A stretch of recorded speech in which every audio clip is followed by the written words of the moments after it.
তুমি কি কখনো নিজের কাছে হার মেনে বসে আছো? রাত জেগে সময় নষ্ট করছো, সকাল গড়িয়ে দুপুর হয়ে যাচ্ছে, তবুও ঘুম ভাঙছে না। আর দিন শেষে মনে হচ্ছে আজও কিছুই করলাম না। এভাবেই কি চলবে?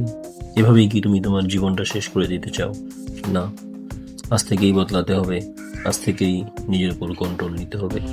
ভাবো, যদি তুমি প্রতিদিন রাত ঠিক 2টায় ঘুমাও আর সকাল 10টায় উঠে দাঁড়াও, একটা নির্দিষ্ট রুটিনে জীবন কাটাও, তাহলে তোমার লাইফ কতটা বদলে যেতে পারে। কিন্তু একটা শর্ত আছে, কোনো আড্ডা না, কোনো সময় নষ্ট না, আর গুটখা ওটা আজ থেকেই শেষ। হ্যাঁ, কঠিন কিন্তু অসম্ভব না। প্রথম কয়েকদিন কষ্ট হবে, বন্ধুরা ডাকবে, মনের ভিতর টান পড়বে, পুরনো অভ্যাস তোমাকে আবার টেনে নিয়ে যেতে চাইবে। কিন্তু তখনই মনে রাখবে, আমি আর আগের মানুষটা নই। রাত 12টা বাজলেই তুমি নিজেকে ধীরে ধীরে থামাতে শুরু করবে। মোবাইলটা দূরে রাখবে, মনের ভেতর শান্তি আনবে। আর যখন ঘুমাতে যাবে নিজেকে বলবে, আমি ঠিক পথে আছি।